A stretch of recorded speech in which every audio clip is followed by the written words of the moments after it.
Don't let those other guys make your family share data. Switch to T-Mobile now and get 4 lines with up to 6 gigs each of 4G LTE data. Just $30 a line. And no sharing. So ditch your data worries and switch to the Un-carrier today. Get to T-Mobile or call 1-800-T-Mobile. Limited time offers plus taxes and fees. Capable device required. Coverage not available in some areas. See store for details. The Ruckus.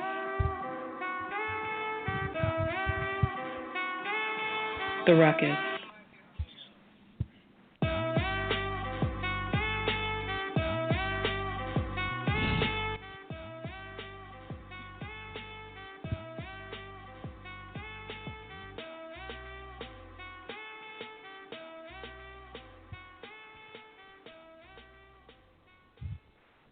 I point to the hill and I tell them, go all the way up.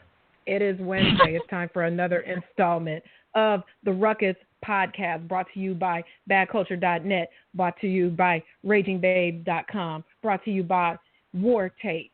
Take them hands up. It is time for another fantastic episode. We are so hyped and so honored to have our guest tonight, Robert Garcia. We have been preparing for this all week long, and I'm going to go on the record now. I'm going to set the bar high and say I anticipate this being one of the most fun interviews that we've ever done. And we've had some great ones, huh, RB? We've had some really, really good shows, Jay, and I think tonight might top all of those. I really do. Yeah, we are definitely got a great show. We have some great topics to discuss. We're going to discuss some of them with Robert. We're going to discuss some of them amongst ourselves. As we know, nearly broke Twitter, Canelo Alvarez vacates the WBC title so Gennady Golovkin give me my belt. The Give Me My Belt campaign has come to an end, and I'm particularly disappointed because I wanted to organize a belt drive here in the hood to get some of these pants back up on people's ass. So I wanted to have a belt drive with Triple G, but it looks like we won't need it because he got his belt now because Canelo has opted to vacate, but wants to continue negotiations for a future fight. So we'll ask Robert his opinion about that. It's fight week and for the Charlos and Austin Trout, they're fighting this weekend. And, busy fight week, a lot to talk about. Abner Mares and Jose Cuellar are in the co-feature. Obviously, we're going to talk to Robert Garcia about that. So a great, great show ahead of us. If you would like to call in, the call-in number is 718-508-9852. RB, Canelo vacates the belt. What up with that? Yeah, this afternoon, a statement was released by Golden Boy, and pretty much Canelo said, after much consideration, I've told Golden Boy Promotions to continue negotiating this fight with Golovkin, finalize the deal, but I'm also informing the WBC that I'm going to vacate the title. And Twitter had a meltdown. I thought, the internet was going to break. He says that he does want the fight still. But I think at the end of the day, they didn't want to go to purse bid. And I think it was more of a business move than it was a cowardly move. And trust me, I get it. Everybody is angry. This was the fight that we were all salivating for, but it's just going to have to wait. Yes, it definitely will have to agree. I don't know that I would want to call it a cowardly move as well. Yes, I definitely want the fight, and it would have been great to see the fight happen. I don't know. I'm just so torn. I get the vacate. I get the wanting to maximize your value, which is Canelo is one of the biggest draws in boxing, the biggest draw in boxing now since Floyd is retired. At the same time, I want to see the fight happen. So I'm torn. What do you guys think? Tweet us to the show. What are your thoughts about that? Use the Ruckus hashtag, THERUCKUS. Use the hashtag. We want to know your thoughts on that. Yeah, I do want to share some facts. If the Canelo-Golovkin fight would have went to purse bid, they would have had to adhere to many different rules, including a split, and it would have been 55-45. And I think Team Canelo and Golden Boy are thinking, nah, we deserve a bigger split than 55%. And when you think about it, it probably should be more like 70-30. So again, I really do think it was a business move. I don't think that Canelo is ducking. I don't think that he's scared. I think that he took some business advice, and they're going to go back to the table and negotiate the fight the way that they want to, and they want to get the money that they want to get. Absolutely. I think I see our guest in the queue. Wait, before I bring our guest on, let me get this proper introduction ready. So, without further ado, we're going to bring on our first guest. Let me give him a proper introduction.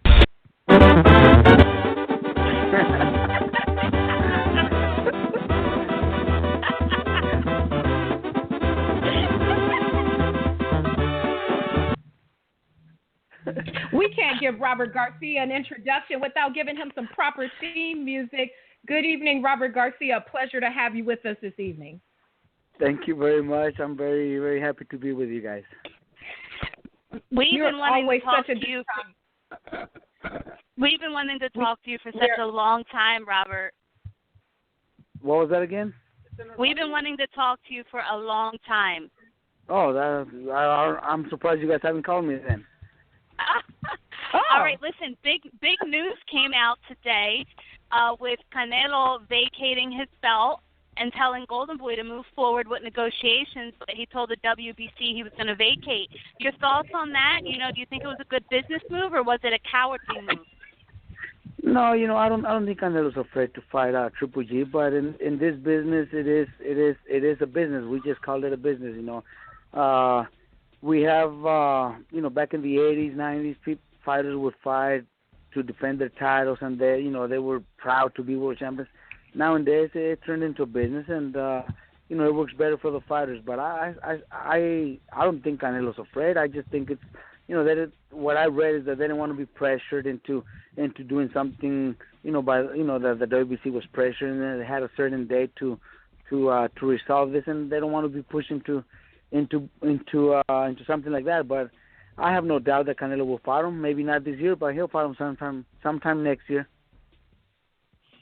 We agree, too. If it would have went to purse bid, I think the split would have been, like 55-45. And in all fairness, Canelo probably deserves a little more than 55%, don't you think? I agree with that. I am totally aware of Canelo's. Canelo's very popular, and he's the one that sells pay-per-views. He's the one that does very well in the gates. So I think he deserves more than that. And if that's what the WBC was pushing for, then I think he did the right thing. But I'm sure he'll still fight Triple G. Maybe not this year, but he will fight him next year. And I don't mind waiting, because I know he's still gonna give us some good fight in September. And Triple G will probably give us another good knockout before the end of the year, and maybe prepare that for a big fight sometime next year. I agree with you, Robert. A lot of people are beating Canelo up, and I'm not really chiming in too much because I think they made the right decision. So let's talk about some fighters that you have. Let's talk about Abner Mares. He's got this big fight coming up with Jose Cuellar, co-feature of Thurman Porter in Brooklyn. Is this going to be your first corner working in Brooklyn at the Barclays Center? You know what? I have been there before. I would say a little over a year ago when I worked one of my fighters, Puerto Rican fighters there. He's not with me anymore, but Thomas Delorme. He fought there. It was, if I'm not mistaken, I think it was David Lemieux, Gabriel Rosado undercard. Oh yeah, I do remember you being there. Yes, I was there Lundy. in that card.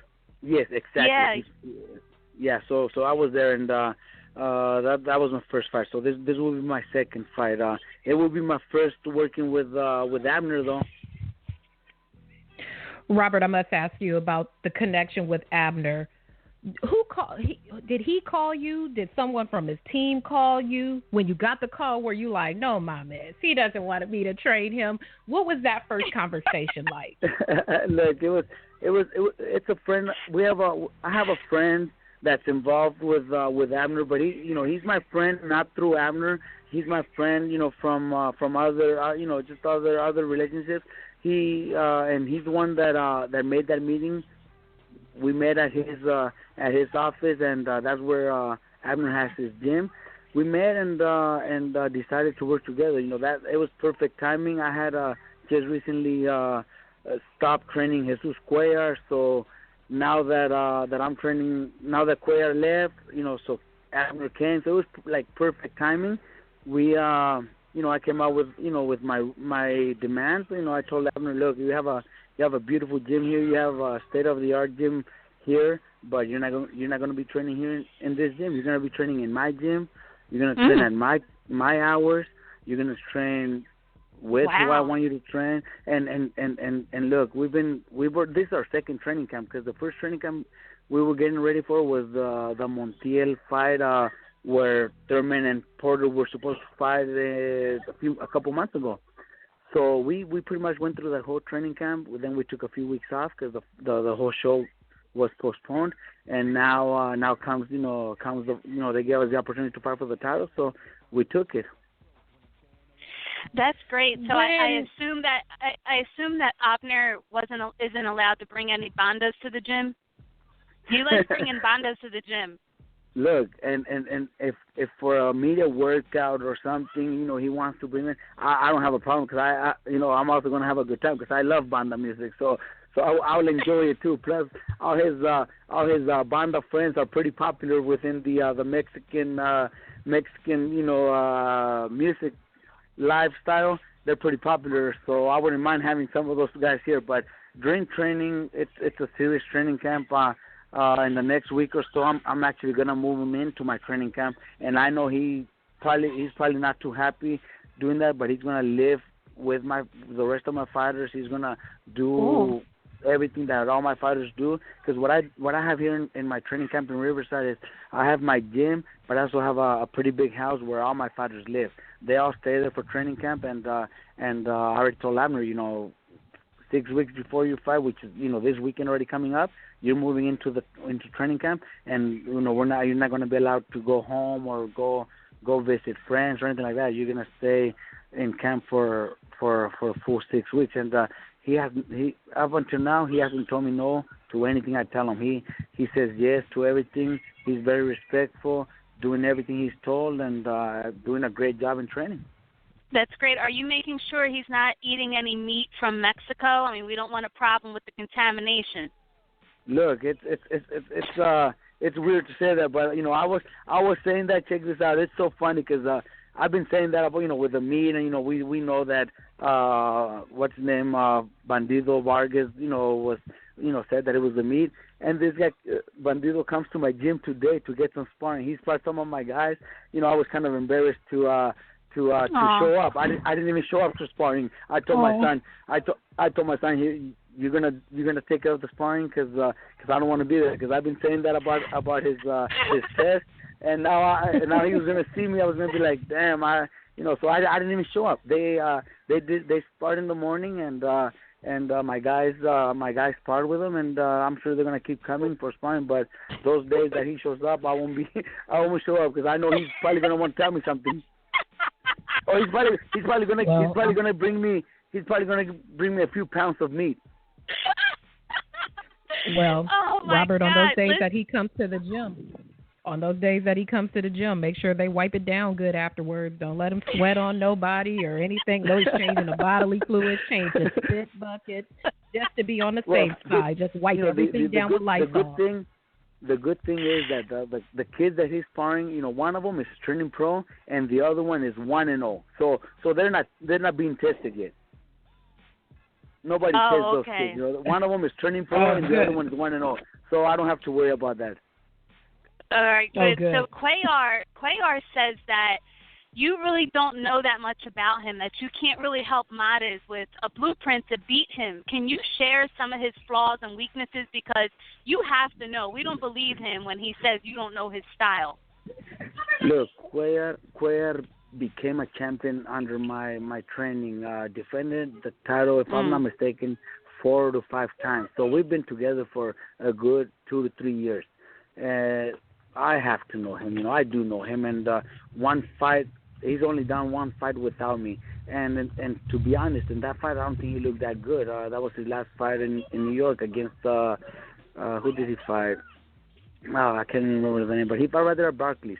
And and I didn't think he looked that great. So So if it's something new that he's trying to do, well, maybe he's trying to learn new stuff. But Cuellar is that type of fighter that focuses a lot on his power, because he does pack tremendous power, and I know that's what he's going to try to do. I don't see him doing anything different or anything new that I don't know. But it is still a dangerous fight because he does hit tremendously hard. He's always in great shape. He trains very hard. He's very focused, and I know he's going to come out to give everybody a great fight. And of course, he's going to try to knock Mares out. But me being able to know him pretty well, and now with Mares, what I'm doing with Mares, I think Mares is going to be able to control that fight on the outside and land those punches without Cuellar even seeing them. Well, that's great. And it does look like you and Mares have some good chemistry, and he does look happy, which a happy camp, means a great deal at that level of boxing. So that's great. A little side note, though, congratulations on your win last weekend with Neno. Oh, thank you very much. Yeah, Neno's one of those kids that's very, very talented, and he's still been a little bit on the low radar. Hasn't really been exposed that much. Fighting on Unimas doesn't give him that much of exposure because it's just a Spanish channel. A lot of Hispanic people here in Southern California know who he is, but not throughout the country or throughout the world. But little by little, he's one of those kids that's very explosive, and when that opportunity comes to maybe put him on an HBO or Showtime or something like that, people start recognizing who this kid is. Well, he's got a really cool nickname, and he seems to be a fan favorite already. So I think once he does get that exposure, he's just going to skyrocket. How often do you expect him to fight this year? How active is he going to be? Look, he hasn't been very active because his last fight was in November, and after that win against I forget. I'm really bad with names, but his last win in November, he knocked out Nájera in one round, a kid that had gone the distance with Verdejo. That kid had gone the distance with Verdejo, so yep. Saul knocks him out in one round. I think he should have been back, within a month, 2 months after that, especially after that explosive win. But it's just things that happen through him and Top Rank that are holding things back. We were able to get this fight, but then we still got to negotiate other fights. We haven't been able to do that very well because his contract's coming up. So now it's about redoing a contract and re-signing and stuff like that. So we're going back and forth. Neno's going to do the right thing and what's best for him. We don't, nowadays that's what we all look for. With what I've learned in boxing and what I teach all my fighters is, it's about you, not the promoter or not the manager. We have to do it for the fighter. That's what I'm doing with all of my fighters. And we did it with Mikey. It took 2.5 years, but finally able to come free. And he waited 2.5 years. He didn't starve. We were supporting my dad, myself. We were supporting him, and we went through it. We went through it for 2.5 years, and finally able to do whatever we want. So that's what that's what I try to do with my fighters. Neno's one of them, and I have 7 or 8 other fighters that are under my management that I want to take to. If I take them to a promoter, it's going to be under our call. Whatever we want to do with them, and not what the promoter wants to do. Well, Robert, you got a lot of fighters. We know that. I feel like I almost should call you Robert Garhayman instead of Garcia because you have so many fighters underneath your watch. You like the Al Heyman of trainers. You got everybody. So we do have a lot, but I don't even know how many fighters I have. Look, I'm telling you, my gym in Oxnard, that's where I have most of my Russian guys. And I'm not gonna lie, I don't even know exactly the number, but I know it's close to 15 fighters in Oxnard.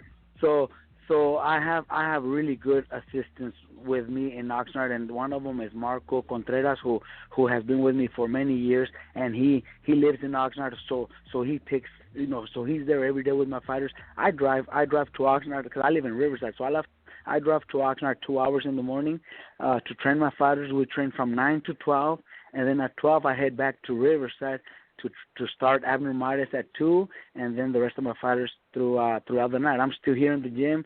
Mike, my My brother Mikey's barely finishing up training, and tomorrow morning same thing. Up at 4 in the morning, head to Oxnard, and it's the same routine Monday to Friday. Is it true that you trained Chris Algieri at one point?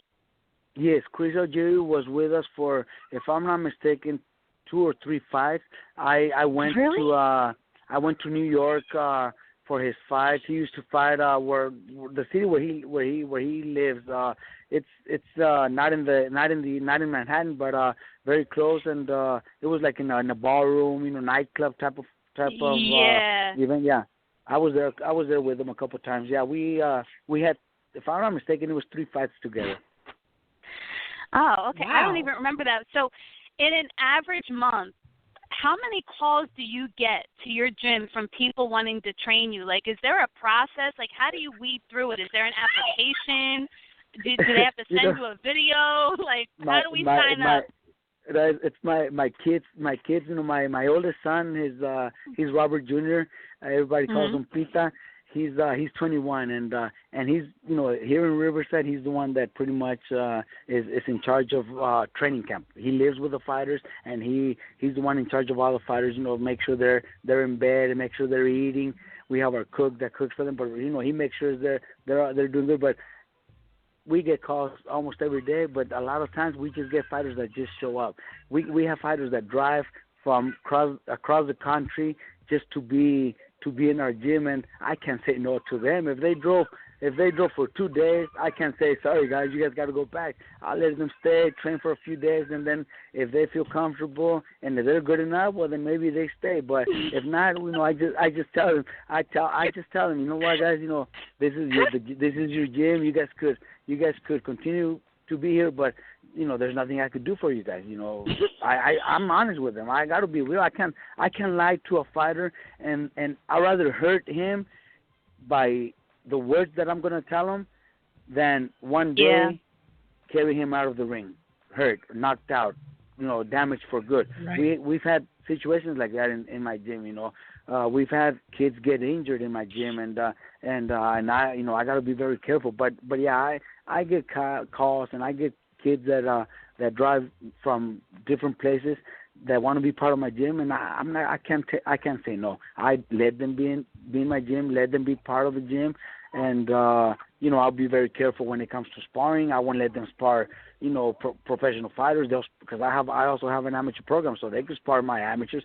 If they just want to be part of the gym, they're more than welcome. But if they really, most, I would say 99% of the time, fighters that can't really fight, but I just can't send them back home.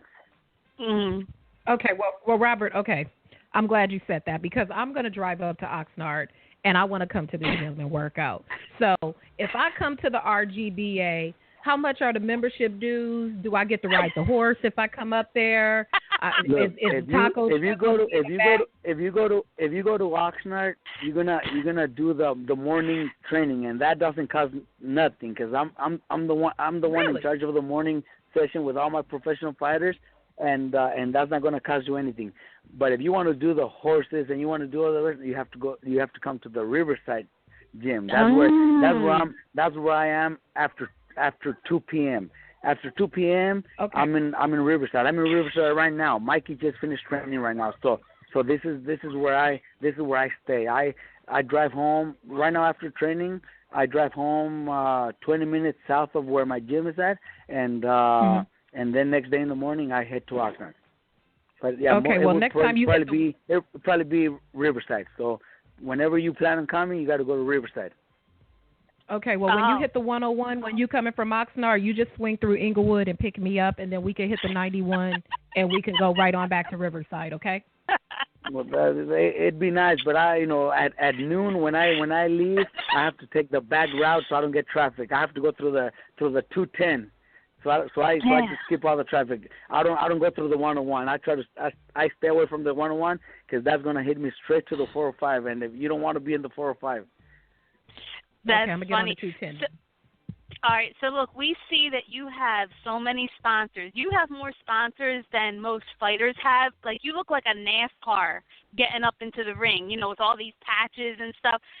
how do you remember what to wear? Like, have you ever messed up wearing a brand that you weren't supposed to wear one night? Look, I already pretty much stopped that. I just kept my two main guys that have been sponsoring me because they've been really good for me for the past few years. And that main one is Mitsubishi, South Coast Mitsubishi. Mm-hmm. They take care of us with cars. They take care of us with the gym in Oxnard. They support the gym with the bills with my amateur program. My friend Abbas, he pays for hotel rooms, travel, transportation. So he takes care of my amateur program in Oxnard. So he's been really good with me, and that's the one that I always try to represent. And the other one is Reebok. That one was more of my my agents got me a deal with Reebok where I also get a monthly salary plus all the gear that I need. So those are my two guys. I already pretty much cut the rest of the sponsors. So the only thing you'll see me with will be Reebok and Mitsubishi from now on. Well, Robert, we have to go on a little bit of a sad note with you. And we'll call this segment of the show Breaking Up is Hard to Do, because we know you've had some fighters that left you, and we have to ask about them. So I want to start with Brandon Rios. Brandon Rios was with you for a long time. You guys won titles together. He retired after the Bradley fight. And did he call you to train him when he decided he didn't want to retire anymore? Or no. Did you guys have a conversation? When Brandon decided to retire after the Bradley fight, I was happy for him, and I was one that supported his decision, because I felt it was about time for him to retire also, especially due to the performance that he had and the training camp that he had. He wasn't focused, he wasn't training, and I know, nobody knows Brandon more than me. Mm-hmm. Nobody, not even his wife. And I know Brandon, and I know his his problems, and I know he knows I know. That's why he came to me. After, when he decided to come back, he came to my gym in Oxnard, and we had a good talk. We sat and talked, and he says, "Look, bro, I want to continue, but you know my situation. I want to fight again, but this time, I want to train with my father." When he told me his father, I said, "Good, because that way your father Mm-hmm. if you get a few nice paydays, your father will be able to make some money." He has, he's been around Brandon's fights, but never as a trainer. So I felt happy. I supported that, and until now, Brandon sends me a text maybe every other day, see how we're doing. We're very close. Me and Brandon are very close. I also know Ricky Funes. I'm really close with Ricky. We've been friends for a while, and I'm happy that they're doing the thing. And what I understand is the dad's still going to be involved one day. Once they get a date, I'm sure, Brandon told me that his dad was still going to come around and help out. So I'm happy. I didn't get mad. I'm actually happy that Brandon decided to do things right now, because he wasn't doing it. Last training camp we had, it was just a mess. He didn't train the way he should have done. He didn't diet the way he should do it. And if he's doing it now, then that's probably what he needed. With me, it turned out to be we were too close. That Mm-hmm. That he wouldn't do what I would tell him. He wouldn't follow instructions. He wouldn't do what he had to do. So I think there's a time where maybe you have to do that move, and that time came for Brandon, and I support him 100%. He's still my boy. I still love him. Yeah. I baptized him, so I'm his Nino. He calls me Nino. Really? He calls my wife Nina. Uh-huh. My daughter grew up telling Brandon and everybody that Brandon was her boyfriend. So Brandon still calls my daughter girlfriend. We're close. Me and Brandon are close. So I have no hard feelings. I'm happy for him, and I'm happy for Ricky and his dad that if they get something big, they'll do good. Do you know how many fights left Brandon has with Top Rank? Does he have one fight left or two? Look, if I'm not mistaken, what Brandon has been telling me, because I'm telling you, he calls me all the time, and he calls me to try to get him numbers to this person, numbers to the other person, which is the big managers and big promoters out there. He's been trying me, he's been asking me to get him those numbers. But I tell him, look, Brandon, I can't do nothing until your contract is up. And if I'm not mistaken, it's up in July. So as of July, he'll be a free agent. Really? That's what I understand. If I'm not mistaken, I think it's in July. He's a free agent. So I don't know if Top Rank's gonna renegotiate with him, or if Cameron Duncan's is gonna work something out with Top Rank or take him somewhere else. But I know for a fact that that's what Brandon has told me, that in July, if I'm not mistaken, it's July 9th. His contract is due. Interesting. All right, well, let's move on, and let's go to Julio Cesar Chavez Jr. Are the rumors true, Robert? Like, is he really lazy and spoiled and he don't like to train? Are those rumors true? Look, I'm gonna tell you, we had one training camp with Julio. The first training camp I had with him when he fought Reyes. He fought Reyes in El Paso, Texas, and we did training camp here in Riverside in my training camp. So I wasn't going to his gym or anywhere else. He came to my gym, and he was actually staying in a hotel close by, and he came to my gym every day. He was training for 2 hours every day. He would, his schedule was from 6 to 8. At that time, my brother Mikey moved to 4 to 6, so that way we could give Julio his time, because Julio likes to train at night. So we gave him 6 to 8. But, he would come in 6:30, 7 o'clock, but every time that he came in, he trained. He trained for a good 2 hours. My training camp also has a swimming pool. After training, he would go to the swimming pool and swim for another 15, 20 minutes. So when he's in the gym, he does train. It's not like he's lazy or what the 24/7 showed, where he's, eating cereal, at the middle of the night. That I don't know, because I'm not staying with him. I'm not staying with him at that time, so I don't know what he does in the middle of the night. All I know is that when he's in training, he trains. He trained for a good 2 hours every day. Whenever he took a day off, it's because I gave him a day off. His body's also big, he gains weight. So I also know that some bodies, his body's not the same as a featherweight. So I had to give him a day off once in a while, and he was happy to take it, of course. But when he came to my gym, he trained. Then for this last 2 weeks that we had of training camp, when we were supposed to fight in April, we were doing this training camp in Big Bear, and in the mornings, we would wake him up to run, and at first he would tell us, give me another 15 minutes or give me another half an hour. No, Julio, let's go. We got to go. So we would make him get up, and once we got him up, he would run for an hour nonstop. He would run for an hour nonstop. Then in the afternoon, same thing to the gym. Let's go to the gym, Julio. Wait another half an hour. Let me rest. Let me sleep another half an hour. Now we got to go right now. So we would push him, and he would say, "Oh, I don't feel like training today. What if I just do shadow boxing? All right, let's go. We'll just shadow box."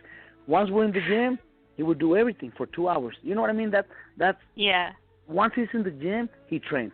And the first training camp, it was our first training camp together, so he kind of had that respect. So he showed up every day.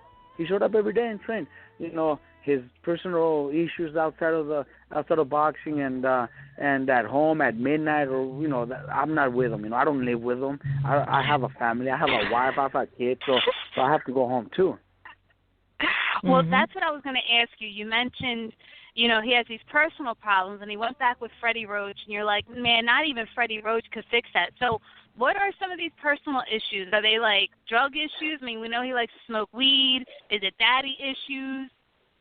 What are some of the the problems that he it's family, the dad, the wife, the mom, everybody, people around him.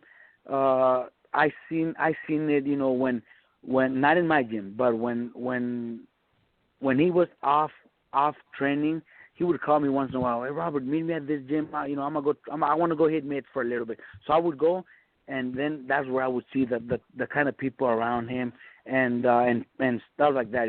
People inviting him. Let's go get this food at this restaurant. So they'll go there for spend hundreds of dollars or thousands of dollars and stay up all night. Things like that. That's what I know. It's more. Those personal issues I was talking about is more about, the dedication, the people around him, the let's go here, let's go there, buy this, buy that. Just things that are not good for an athlete, a boxer, a professional fighter. All right. Well, thanks for clearing that up. The last one we're going to ask you about during this Breaking Up It's Hard to Do segment is Alex Ariza. And I know that you always answer this very politically correct, but I want you to be a little honest with us. Was he just causing too much drama at your gym? Look. Everything is look. 20 minutes ago, I was on the phone with Alex Ariza. Alex is my boy. No, we stay in touch. He actually still comes to my gym in Oxnard because he's training a famous comedian. I don't even know his name, but he's training a famous comedian, and he trains him in my gym. So he goes to my gym at least 3 times a week to train him. He called us right now, and he went back to the Philippines for a few days with his wife, but he's coming back to continue his training over here. But no, we're still friends.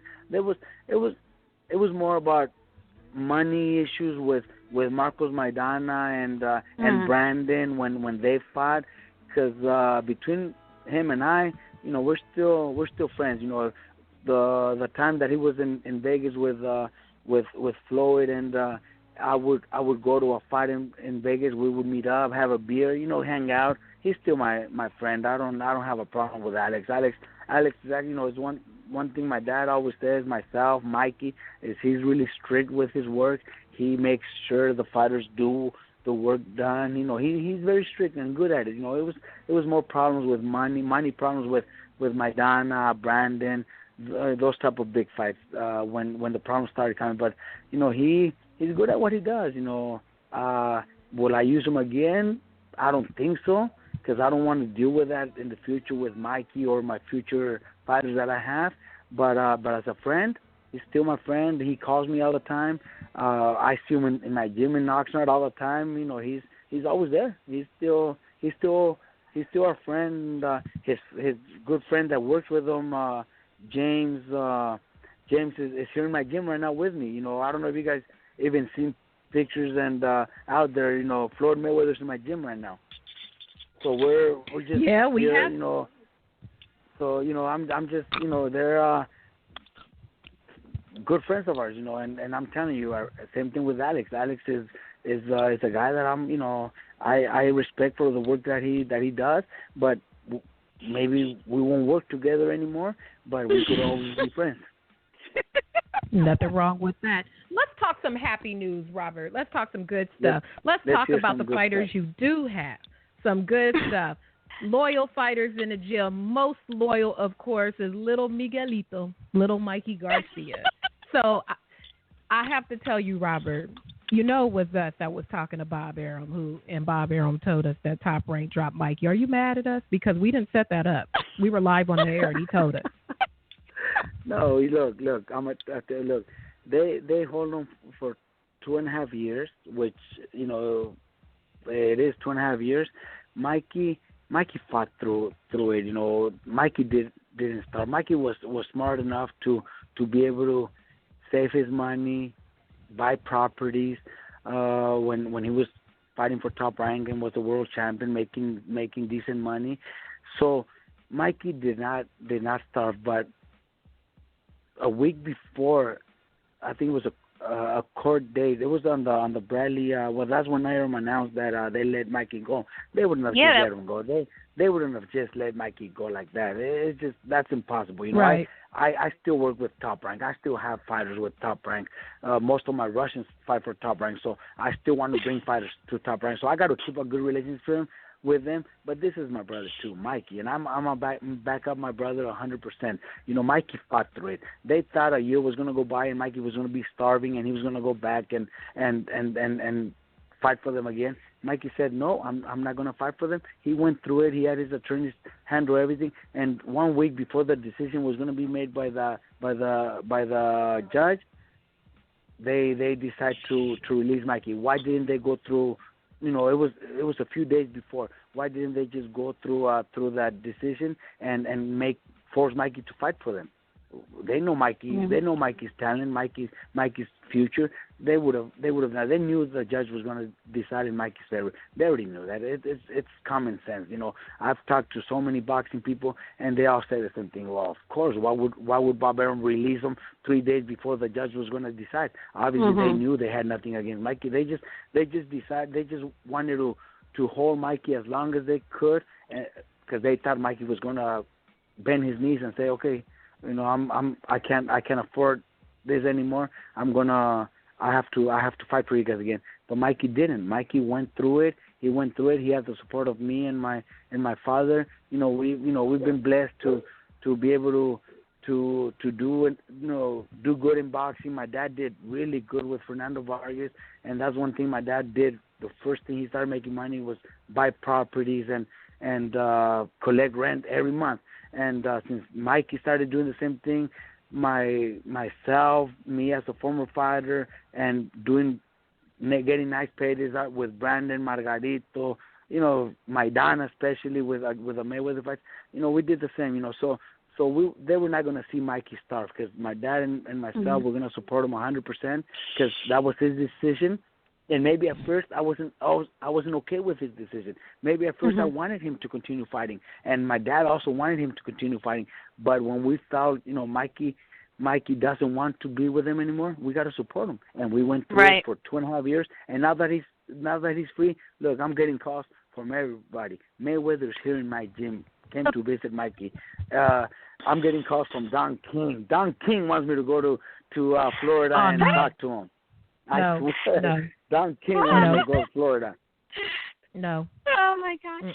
You know what I mean? Everybody's calling. Everybody wants to be part. Everybody. You know what I mean? But Mikey's going to be smart. Mikey's going to do the right thing. He's not gonna just go with because Mayweather came to it. No, Mikey's very smart. Mikey's not going to go back to another 7, 8, 10-year contract. Mikey's not going to do that. Mikey's more likely. Mikey's going to promote himself. That's what I. He got his license. He's got everything ready to do his own promotion. Oh, really? And we have, and believe me, I have like 8 fighters that are not signed to nobody that I've been holding off, because I already knew Mikey's plan.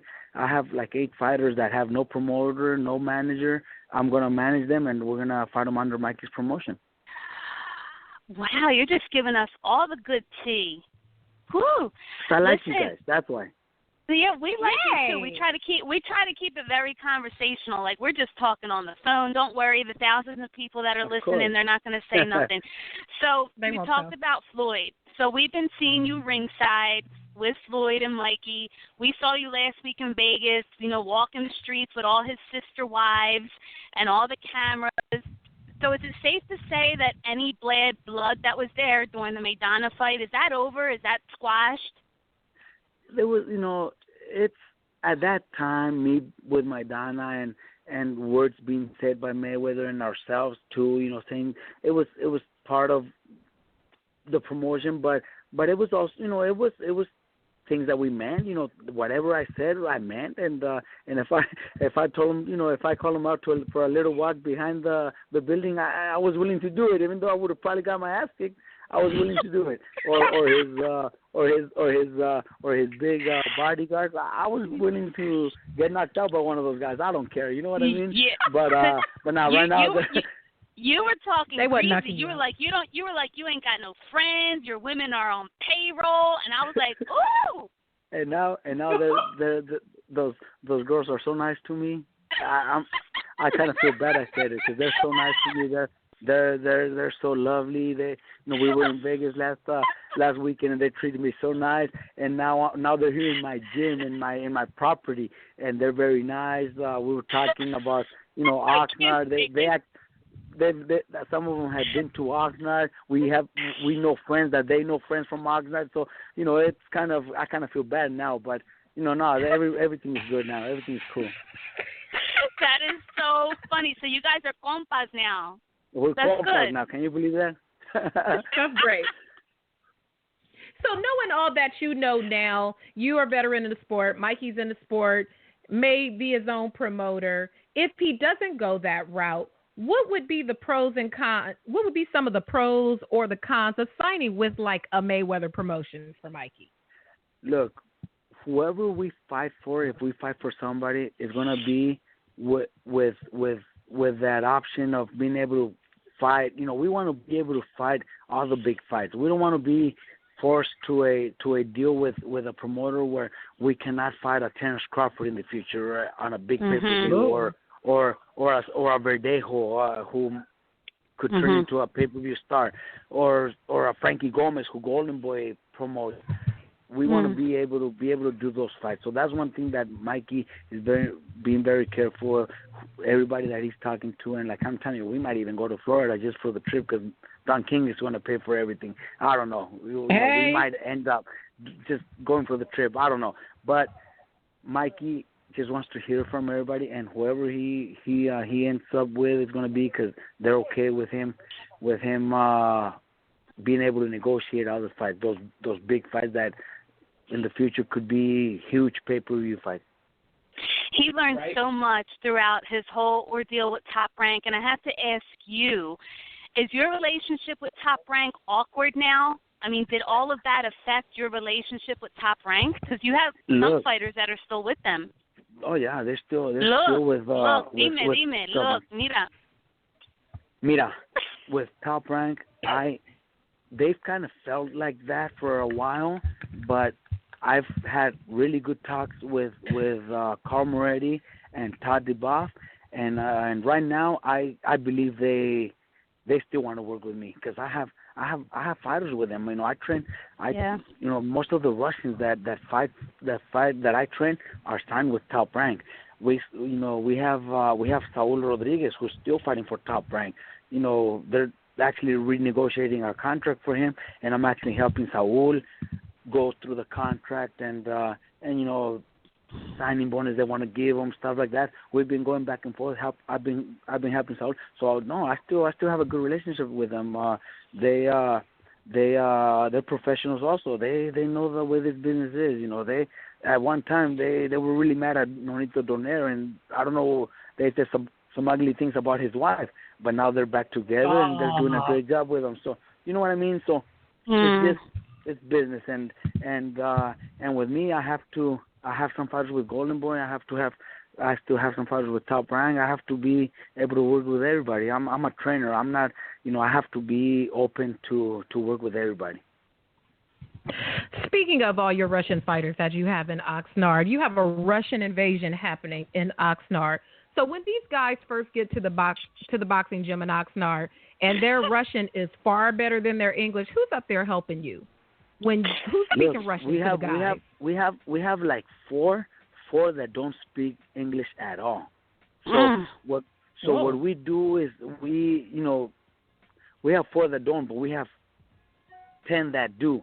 So they help each other out by translating, and they're learning little by little. Gradovich was the first Russian that came to my gym, and he didn't know any English, but he went to night school. He started learning the language. He got a driver license. Little by little, became more used to us Mexicans in the gym, and he was the first one. And from there, now we have close to 15. But they all communicate with each other, and if the ones that don't know the language, the other ones translate for them. They need, whatever they need. And plus, they all know the 1 and the 1-2, the uppercut and the 2-3-2. So they know the numbers. That's all they need to know.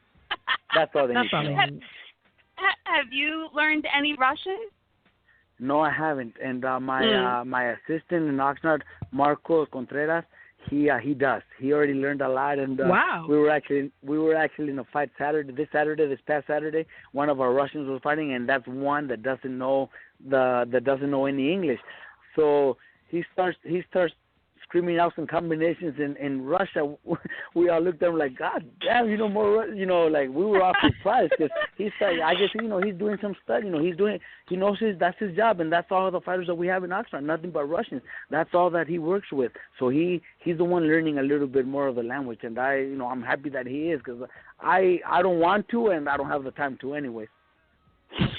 Okay, well, Robert, in honor of your Russian fighters, we want to play a little game with you. We're going to call it the RGBA Spelling Bee. And so we are going to give you some names of your fighters, and you have to spell it back to us, okay? That's not going to happen. I don't even know their names. We're going to help you. No te preocupes. We got you. But most of them, I only know them by their nicknames. We have Terminator, we have Bling Bling, we have Mean Machine, we have Mad Max, we have Nail. I don't know their names. I'm not even know who you're going to be talking about. Robert, stop it. Yes. I got to stop you right there. Which one of the fighters is Bling Bling? I heard you say one of the fighters, you call him Bling Bling. He don't even know. He's 2-0. He's honestly, I don't know his name. Mediev something. That's all I know. Mediev. Oh, then we really playing the game with you. Okay, well, cool. I'm going to give you two of your fighters then, and you have to spell it. I'm going to give you the fighter's name. I'm going to give you the you're probably going to say Kovalasquez. How am I going to spell Kovalasquez? Wait, let us tell you. Yeah, let us see if we can help you. Tell me. Okay. The first fighter, and you have to spell his name, is Egidijus Kavaloshkas. I'm going to play the Jeopardy music. You got to spell Egidijus Kavaloshkas. I'll bet you have the name written down in front of you. And you can't even spell it yourself either. Right. That's okay, though. That's okay. You know we can't spell that. That's why we asked you. He's the Mean Machine. MEAN. I just spell Mean Machine. That's him, Mean Machine. That's all I know. What's the next one, Jay? The next fighter is Alexander Vostek. Can you spell Alexander Vostek? I think it starts with an O. It's Alexander, but they don't. They leave the last R out or something. It's weird, but he's the Nail. So Nail, Nail. Very good. We give them our nicknames. I'm telling you, we give them our nicknames. Hey, but you mentioned my two top ones right there. Those guys are the future right there. Those guys are. Cool. Yeah, we did that on purpose. You already know those guys, right? You guys already been hearing about them, right? Yep. That's right. Yeah, I got my light heavyweight, the Nail, Alex. That's, he's the one that knocked out Muhammadi, right? Yeah, on that the guy. card? He's unbelievable. Yes, he's unbelievable. He's got tremendous talent. He's a bronze medalist. He's a great fighter, great person, and future world champion. And of course, Mean Machine Igis is also one with such a bright future. Excellent. Before we wrap it up and let you go for the evening, Robert, we just want to get an update on three of your fighters, and then we are out the door. So, Marcos Maidana, retired for good or no? Well, I don't think he's announced his retirement, but I would say he's retired. I don't think he wants to fight. He made a lot of money, is enjoying his family life in Argentina. I think in Argentina, all the money that he made turned into like $100 million over there. So why would he want to fight again? Plus Maidana was one of those fighters that never really loved the sport. When he fought Broner, he had no idea who Broner was. When Keith Thurman was calling him out a few years ago, he had no idea who Keith Thurman was. You know what I mean? That's just Maidana. Maidana was never a boxing person. He was boxing because he was making good money out of the sport, but he never loved the sport. So I wouldn't expect him to fight again. I don't think he will. All right. When's the last time you talked to Kelly Pavlik? I haven't talked to him in a while. After he announced his retirement, we were still in touch here and there because he actually wanted to get into training fighters also. So he would call me to get tips from me, fighters that he was working with back home in Ohio. But last thing I heard is he came to Oxnard, but didn't visit me. He came to Oxnard to visit friends of his that he made that were just pretty much drinking partners. So I was kind of upset that he came to Oxnard and not even a phone call or not even a visit. So I guess that was probably the last time I heard about him. Unless I heard that he got in trouble again or whatever it is. But I haven't talked to him in a while. And lastly, before we wrap it up, we know Antonio Margarito has been fighting. Do you think that he will get licensed to fight in the U.S. again?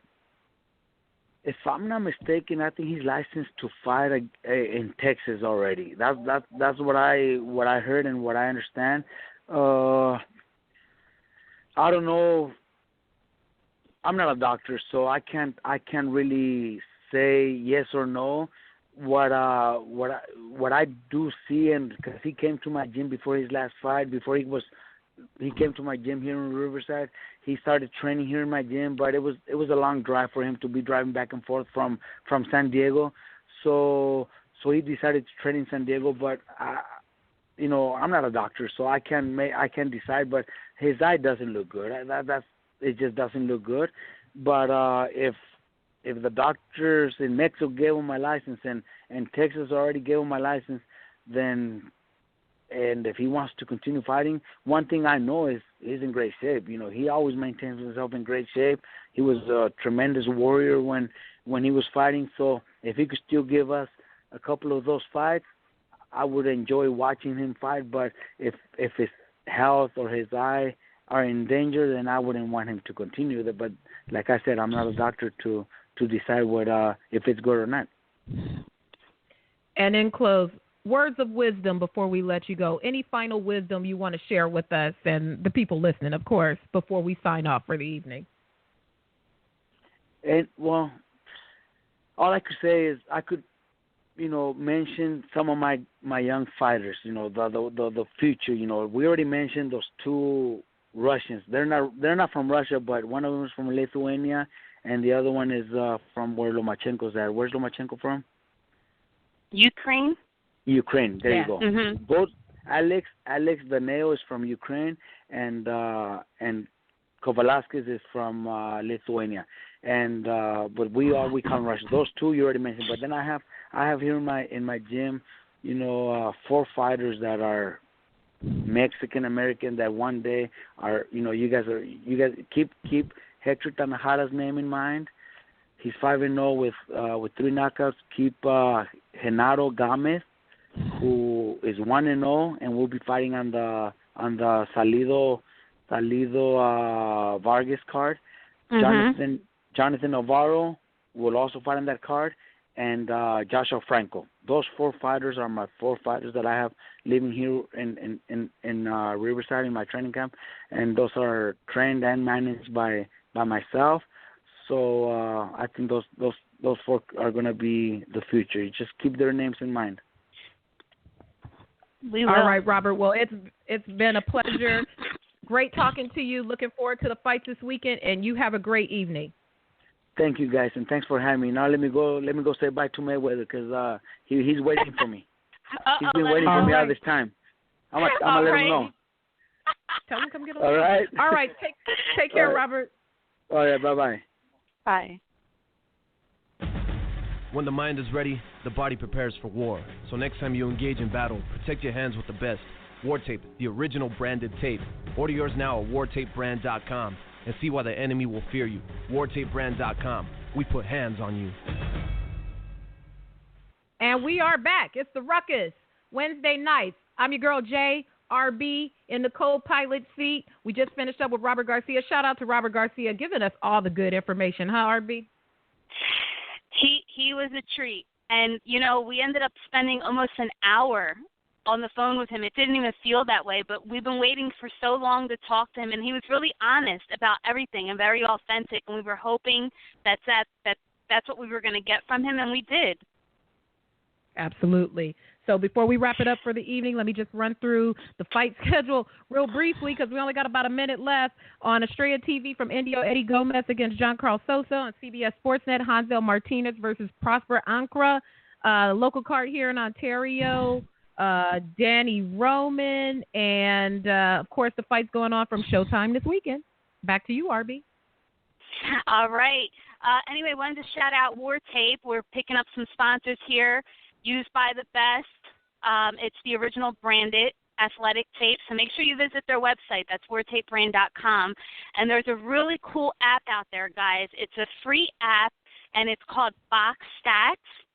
And you guys have to go download it. You could pretty much type in the name of any fighter that you want, and you instantaneously get results. So it's really cool. So if you're looking up a fighter and you don't really know who they are or where they're from or what their amateur background is or how many knockouts they have, it's just a really cool app.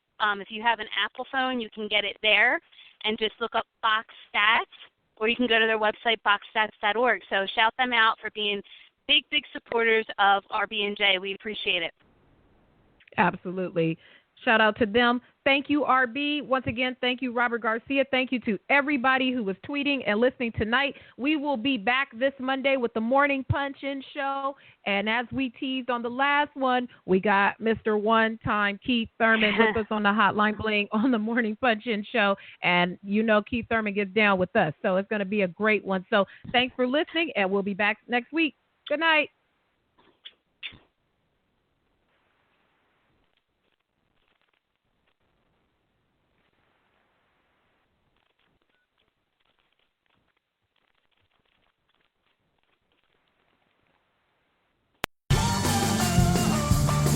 Don't let those other guys make your family share data. Switch to T-Mobile now and get 4 lines with up to 6 gigs each of 4G LTE data. Just $30 a line. And no sharing. So ditch your data worries and switch to the Un-carrier today. Get to T-Mobile or call 1-800-T-MOBILE. Limited time offers plus taxes and fees. Capable device required. Coverage not available in some areas. See store for details.